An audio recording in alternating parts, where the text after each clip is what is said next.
अभी तक जो हम इस कोर्स में डिस्कस करते आ रहे हैं उसमें हमने देखा था एक डेटा साइंटिस्ट के लिए मशीन लर्निंग का समझना ज़रूरी है। और मशीन लर्निंग में हमने देखा था कि सुपरवाइज भी एक तरीका होता है लर्निंग का। उसमें हम कह रहे थे कि सुपरवाइज तरीके में रिग्रेशन हम करते हैं। बाज़ात हम रिग्रेशन कब करते हैं? जब हम ये देखते हैं कि कोई इंडिपेंडेंट वेरिएबल आ गए और उसकी बेस पे जो डिपेंडेंट वेरिएबल है उसकी वैल्यू हमें एस्टिमेट करनी है या प्रेडिक्ट करनी है। और साथ साथ ऐसा है कि जो डिपेंडेंट वेरिएबल है वो एक रियल वैल्यूड एट्रीब्यूट है। अगर ऐसा हो तो फिर हम रिग्रेशन कर रहे होते हैं, यानी हम रिग्रेशन के थ्रू वो एस्टिमेशन परफॉर्म कर रहे होते हैं। जो रिग्रेशन थी इसमें हमने मुख्तलिफ चीज़ें देखी। हमने कहा लीनियर रिग्रेशन है जो कि एक वेरिएबल के साथ हो सकती है। फिर हमने मल्टीवेरिएट रिग्रेशन भी देखी, हमने पॉलिनोमियल रिग्रेशन भी देखी।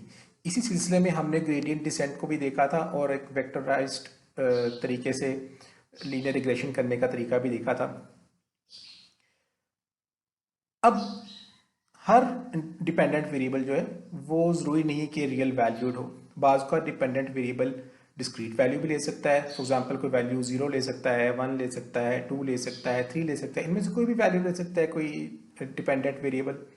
अगर ऐसा हो जाए तो फिर अब हम रिग्रेशन के ज़रिए उसको सॉल्व कर सकते हैं कि नहीं कर सकते, अभी ज़रा सा देखेंगे उसको।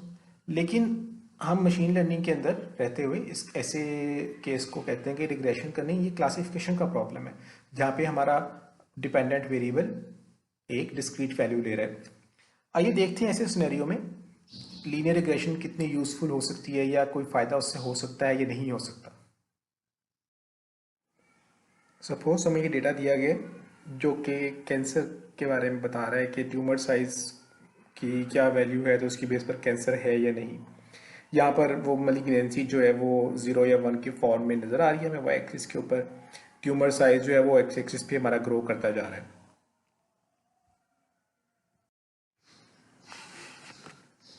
तो जैसे जैसे ट्यूमर का साइज बढ़ रहा है हमें लग रहा है कि उधर वैल्यू 1 आ रही है मलिग्नेंसी की। तो अब अगर हमें ये डेटा गिवन हो तो हम इसकी बेस पे हमें ज़रा बड़ा क्लियर नज़र आ रहा है यहाँ पे कि ये क्लासिफिकेशन का प्रॉब्लम है। हमने या तो 0 प्रेडिक्ट करनी है वैल्यू या 1 प्रेडिक्ट करनी है वैल्यू। तो ये डेटा गिवन हो तो हम रिग्रेशन इस्तेमाल करें तो क्या हमें कोई फ़ायदा होगा? अगर हम रिग्रेशन करते तो एक इस तरह की लाइन हमें मिल जाती शायद, जो इस डेटा को फिट कर रही होती। अच्छा, ये लाइन फिट तो कर रही है लेकिन अब देखते हैं कि इस लाइन का मतलब क्या है, क्या ये हमारा मसला हल करेगी। मिसाल के तौर पर कोई वैल्यू है ट्यूमर साइज की जो इस वर्टिकल लाइन के साथ मतलब इसको हम यहाँ पे इंडिकेट करना चाह रहे हैं। तो इस वक्त ट्यूमर साइज की इस वैल्यू पर हमें मेलिग्नेंसी की वैल्यू 0.7 मिलनी थी। एक और देख लेते हैं इंस्टेंस जहाँ पर ट्यूमर साइज अगर कोई 3-4 के करीब है, 2-3 के करीब है, तो हमें मेलिग्नेंसी की वैल्यू 0.2 मिल रही है। एक तीसरे इंस्टेंस पर जहाँ पे ट्यूमर साइज की वैल्यू शायद 5 के आसपास होगी, उधर हमें वैल्यू मिल रही है 0.5। ये तो रियल वैल्यूज आ रही हैं आउटपुट में, हालांकि हमें तो डिस्क्रीट वैल्यू चाहिए थी।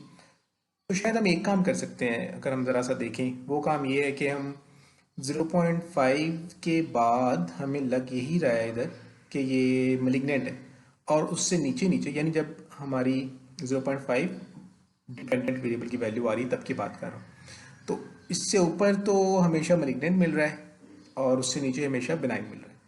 तो लग तो ऐसे रहा है कि शायद ये प्रॉब्लम सॉल्व हो जाएगा हमारा। वो हमने अभी किया क्या, हमने असल में थ्रेशोल्डिंग किया ट्यूमर साइज़ के ऊपर।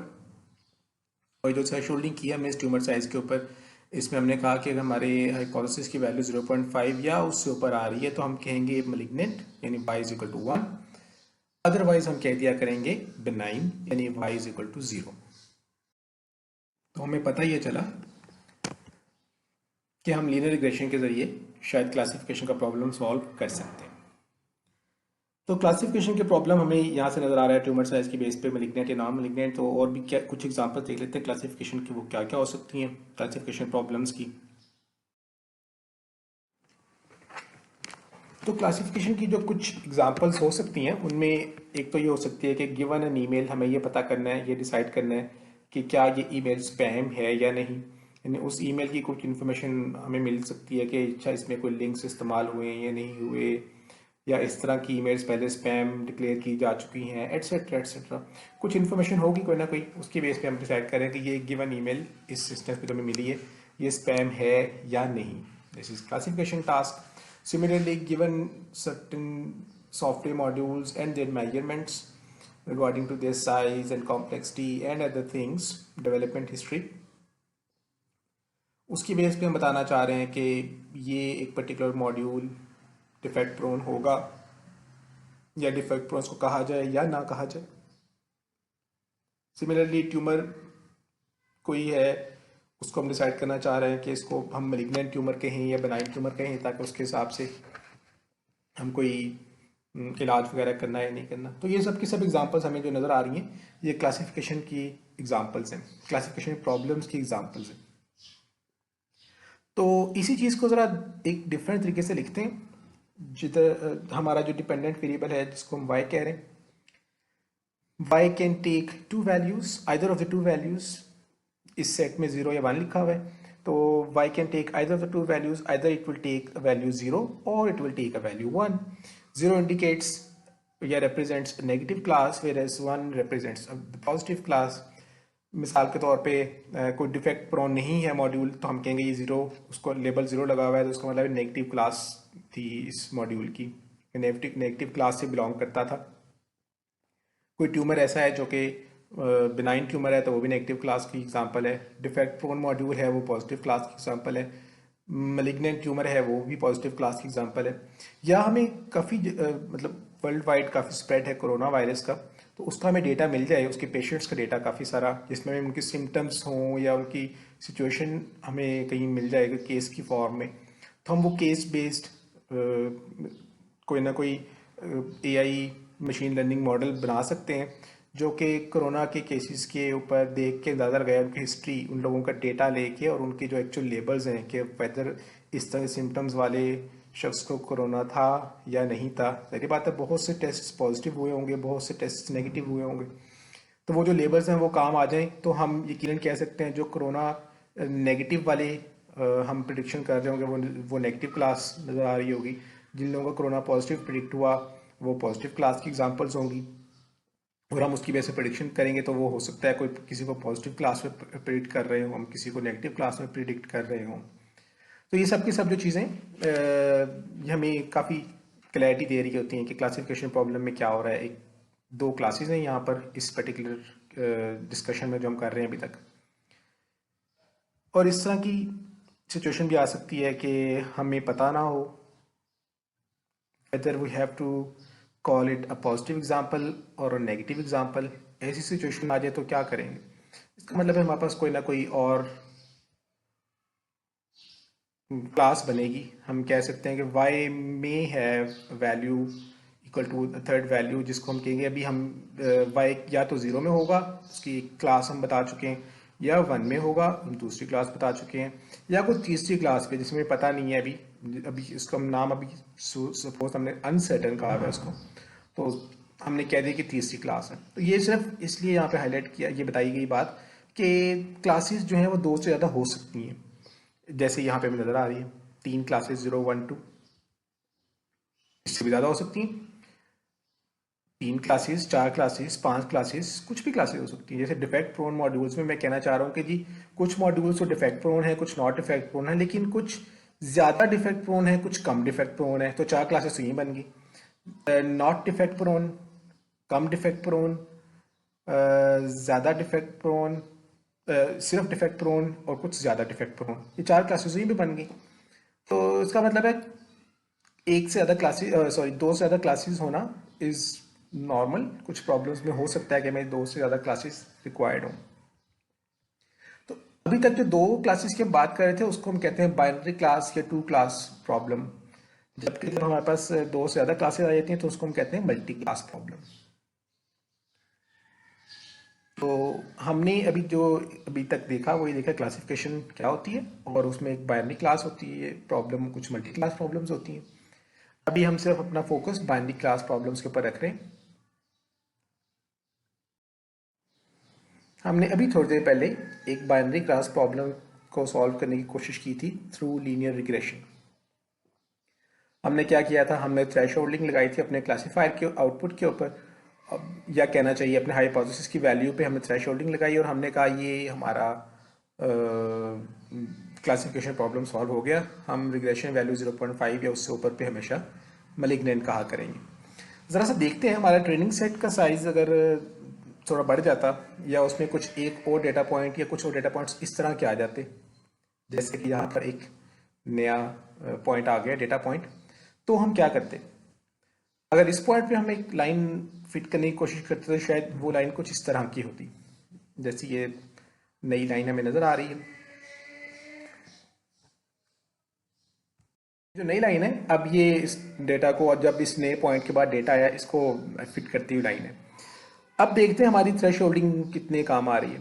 अब अगर हम देखें तो 0.5 के साथ हमें जो ट्यूमर साइज नज़र आ रहा है, 0.5 जब थ्रेश होल्ड हमने किया था क्लासीफायर की वैल्यू को, तो उस आउटपुट पे हमें ट्यूमर साइज की कुछ वैल्यू नज़र आ रही है।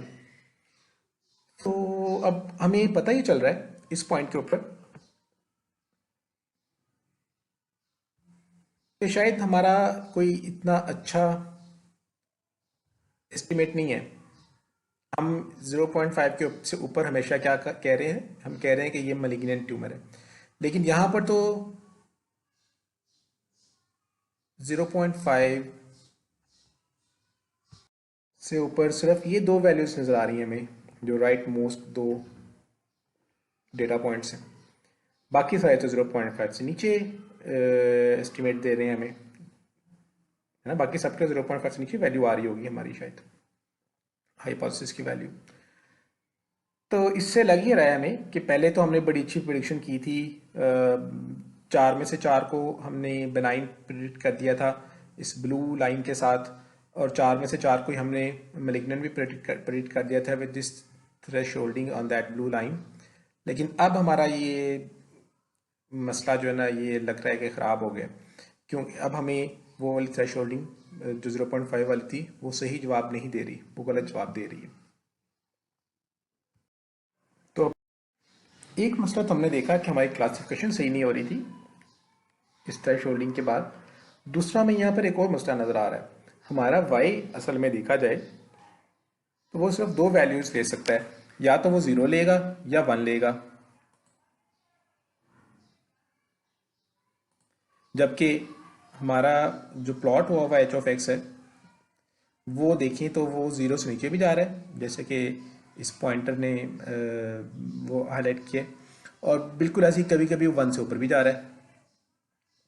तो ये भी एक मसला है, यानी हमारा H of x can at this moment can be greater than 1 और लेस देन 0 ऑल्सो। अब इस मसले को भी हल करना पड़ेगा, तो हमें दो मसले अभी तक नज़र आ रहे हैं। एक तो ये कि हमारी क्लासिफिकेशन सही नहीं हुई, और दूसरा ये कि हमारा H of x can take values greater than 1 और less than 0, whereas it was required to have value either 0 और 1। अगर हम थ्रेश होल्डिंग कर भी रहे थे तो वो वैल्यूज़ कहीं 0 से 1 के बीच में होती तो हमारी थ्रेश होल्डिंग चलें शायद किसी काम भी आती। अब तो हमारी थ्रेश होल्डिंग किसी काम नहीं आ रही इस वक्त। तो इसके लिए हम क्या कर सकते हैं, इस मसले को हल करने के लिए हम एक एल्गोरिथम इस्तेमाल कर सकते हैं जो जिसकी प्रॉपर्टी है कि उसमें एच ऑफ एक्स की वैल्यू 0 से 1 की रेंज में ही रहेगी। इसको हम कह रहे हैं लॉजिस्टिक रिग्रेशन एल्गोरिथम। ये क्लासिफिकेशन के लिए हम इस्तेमाल करेंगे इस एल्गोरिथम को। इस क्लासिफिकेशन को इस एल्गोरिथम को इस्तेमाल करने से हम जिस तरह से थ्रेश होल्डिंग करना चाह रहे हैं अगर वो कर भी लें तो हमारी वैल्यूज़ जो 0 से 1 के बीच में रहते हुए ही हमें कुछ क्लासिफिकेशन के बारे में पता चल जाएगा अपने पर्टिकुलर प्रॉब्लम को सॉल्व करते हुए कि हाँ जी यहाँ पे क्लास 0 का लेबल लगना चाहिए या क्लास 1 का। लॉजिस्टिक रिग्रेशन में हमने देखा कि हम चाह रहे हैं कि हमारा एच ऑफ एक्स 0 से 1 की रेंज में रहे। लीनियर रिग्रेशन में इफ़ यू रिकॉल तो हम क्या करते थे, हमारा एच ऑफ एक्स इस तरह का होता था जिसमें मतलब it was a function of theta and X. तो theta naught X plus theta 1 x1 plus theta 2 x2 and so on, जितने भी हमारे वेरिएबल्स से वहाँ तक हम जा रहे होते थे। हमने एक्स नॉट एक नया ऐड किया था जिसको हमने कहा था इसकी वैल्यू हमेशा 1 हुआ करेगी। इसको हम अगर आपको याद हो तो हम इस तरह से रिप्रेजेंट कर दिया करते थे कि H of x is actually theta transpose x. ये हमने देखा था कि हम ऐसे कर सकते हैं। तो लॉजिस्टिक रिग्रेशन में अब हम देखते हैं कि हमारा एच ऑफ एक्स किस तरह का होता है, यानी कैसा फंक्शन होता है जिसको हम कह सकेंगे ये लॉजिस्टिक रिग्रेशन के लिए हाइपोथेसिस वाला फंक्शन है। यहाँ पर H of x is a function G which is of theta transpose x, यानी जो हमारा पहले एच ऑफ एक्स था उसके ऊपर हम एक और उसको हम कह देंगे उसका फंक्शन, उसका एक और फंक्शन, यानी G of theta transpose of X, ये हमारा बन गया एच ऑफ एक्स अब। इन लॉजिस्टिक रिग्रेशन के लिए हमारा जो पहले थीटा ट्रांसपोज एक्स था वो उसका फंक्शन जो होगा वो हमारा लॉजिस्टिक रिग्रेशन का एच ऑफ एक्स हो। सपोज हम थीटा ट्रांसपोज एक्स को कहते हैं कि ये जी है, तो हमारा लॉजिस्टिक रिग्रेशन तो हमारा जो जी ऑफ जी बनेगा वो है 1/1 प्लस ई की पावर माइनस सी। तो ये हमारा एक फंक्शन है जो हाइपोथेसिस को रिप्रेजेंट कर रहा है, यानी हमारा hypothesis is actually 1/1 plus E की power minus theta transpose X. Suppose वहाँ पर हमारा हाइपोथेसिस था H of X linear regression में theta naught X naught plus theta one X one, तो लॉजिस्टिक रिग्रेशन में हमारा हाइपोथेसिस बना हुआ होगा 1/1 प्लस ई की power minus theta naught minus theta one X one. सही है जी। तो ये हमारा फंक्शन बन रहा होगा, हाइपोथेसिस बन रहा होगा। इस फंक्शन को हम सिग्मॉइड फंक्शन भी कहते हैं। सिग्मॉइड फंक्शन कहें या लॉजिस्टिक फंक्शन कहें, ये एक ही बात है। ठीक, इसकी अब मैं कोशिश करता हूं कि मैं ड्रॉ करूं इसकी शक्ल किस तरह।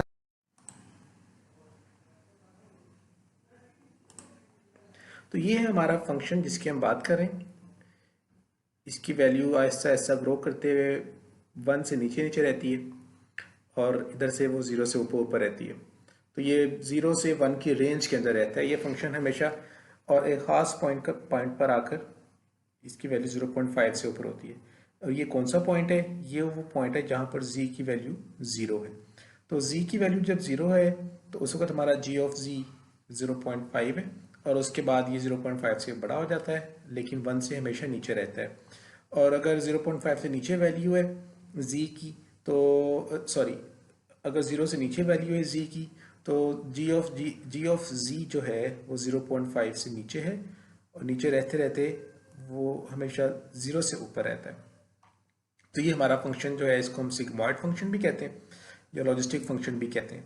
इसमें बस जो पॉइंट्स नोट करने वाले हैं वो ये हैं कि इसकी वैल्यू की रेंजेस क्या हैं जो नज़र आ रही हैं। विद इन 0 and 1 रहेगा तो ये प्रॉपर्टी हमारी मीट हो रही है, यानी H theta of x is less than equal to 1 and it is greater than equal to 0। दूसरी चीज़ जो हमें नोट करने वाली है हमारे लिए वो ये है कि 0.5 कब दे रहा है ये फंक्शन? वो दे रहा है जब z की वैल्यू 0 होती है, या एग्जैक्टली जब z की वैल्यू 0 होती है, और जब इससे ऊपर होती है तो 0। तो अब जरा समझ लेते हैं कि इस हाइपोथेसिस के आउटपुट का मतलब क्या है। हमने देखा कि इसकी आउटपुट जो है वो 0 से 1 की रेंज में आ सकती है, 0 से ऊपर रहेगी हमेशा, 1 से नीचे रहेगी हमेशा। तो ये फंक्शन क्या बता रहा है? तो ये फंक्शन असल में एक प्रोबेबिलिटी दे रहा है। ये जो 0.5 है यहाँ पर हमें नजर आ रही, it is the probability that y is 1। y क्या था हमारा? जो क्लासिफिकेशन में हमें प्रॉब्लम में देखना था ना कि हमारा डिपेंडेंट वेरिएबल उसकी वैल्यू क्या 0 हो सकती है, 1 हो सकती है। तो ये वाला हिपोथेसिस असल में बता रहा है कि दिस इज अ प्रोबेबिलिटी कि आपके डिपेंडेंट वेरिएबल की वैल्यू इस वक्त 1 होगी। और यहाँ पर अगर है तो इसका मतलब है 0.7 के आसपास प्रोबेबिलिटी दे रहा होगा 1 होने की। यहाँ पे इसका मतलब है वो 1 के आसपास वैल्यू 1 होने की प्रोबेबिलिटी दे रहा होगा। तो यहाँ पर है तो वो 0.3 के आसपास वैल्यू दे रहा होगा 1 होने की। यहाँ पर मे बी वो 0 के बहुत करीब वैल्यू दे रहा होगा प्रोबेबिलिटी 1 होने की। तो इस तरह से ये जो हाइपोथेसिस है ये असल में बता रहा होता है कि what is the probability that dependent variable belongs to class 1 या positive class on an input x। अगर एक छोटे से एग्जांपल से समझने की कोशिश करें इसको, जैसे कि हमारी ट्यूमर साइज वाली एग्जांपल थी, हमने ट्यूमर साइज के बेस पे हमने बताना था कि मलिग्नेंसी ट्रू है या फॉल्स है, यानी मलिग्नेंट है या नहीं। 0 है वैल्यू अगर नहीं है मलिग्नेंट, 1 है वैल्यू अगर मलिग्नेंट है। तो एक्स नॉट हमने हमेशा कहा हुआ था कि it would be equal to 1। X naught theta naught जो इससे बन क्या जाएगा वो थीटा नॉट बन जाएगा। x1 इज ट्यूमर साइज है, यानी ये सिंगल वेरिएबल वाली प्रॉब्लम थी। तो हमारा सिग्मॉइड फंक्शन अगर 0.7 आउटपुट दे रहा है, हमारा हाइपोथेसिस अगर 0.7 आउटपुट दे रहा है, तो इसका मतलब ये है कि पेशेंट का मतलब ये जो 70% चांस है पेशेंट के ट्यूमर का मलिग्नेंट होने का चांस, यानी देयर इज अ 70% चांस कि this tumour is malignant. This is what this sigmoid function या this hypothesis, logistic hypothesis tells us.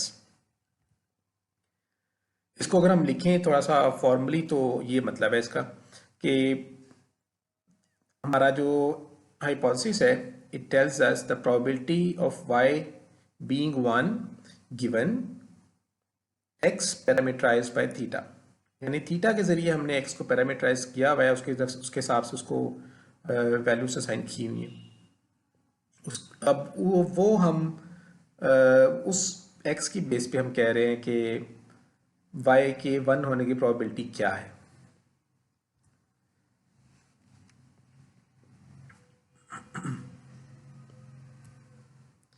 What about the probability of y being 0? Given the same x parameterized by theta, what is the probability of y being 0? वो हम कैसे निकालेंगे? अगर आपको याद हो probabilities में अगर दो ही चीज़ों की प्रोबेबिलिटी आपस में निकालनी है तो होता क्या है, उन दोनों का सम इक्वल्स 1, ठीक है ना। तो असल में probability of y being 0 given x and probability of y being 1 given the same x parameterized same theta is equal to 1। अगर ये दोनों चीज़ें एक जैसी हैं, सॉरी इन दोनों चीज़ों का सम 1 है, तो फिर तो हम बड़े आराम से निकाल सकते हैं प्रोबेबिलिटी ऑफ y बीइंग 0। वो किस तरह से, ये प्रोबेबिलिटी ऑफ y बीइंग 1 को हम इस 1 में से माइनस कर देंगे। तो probability of y is equal to 0 given x is equal to 1 minus probability of y equals 1। तो इन अदर वर्ड्स अगर हमें प्रोबेबिलिटी ऑफ y गिवन 1 मिल रही है तो हमें सिर्फ वो वाली वैल्यू 1 में से माइनस करने से हमें probability of y is equal to 0 मिल जाएगी। सपोज जिधर अब मेरा पॉइंटर है, ये पॉइंट हमें मिला था सिग्मॉइड फंक्शन से आउटपुट में, इसको मैं कह देता हूँ कि पॉइंट तकरीबन 0.3 था सपोज। तो probability of y being 1 is 0.3। तो इसका मतलब है probability of y being 0 is equal to 0.7। 1 minus 0.3 is 0.7। हम एक और छोटी एग्जांपल ले लेते हैं कि यहाँ पे सपोज ये कोई 0.15 कह लें इसको, चलें 0.15 is the probability of y being 1। तो y इज इक्वल टू 1 की प्रोबेबिलिटी 0.15। तो इस केस में y इज इक्वल टू 0 होने की प्रोबेबिलिटी क्या है, that probability is 0.85। 1 minus 0.15 is 0.85।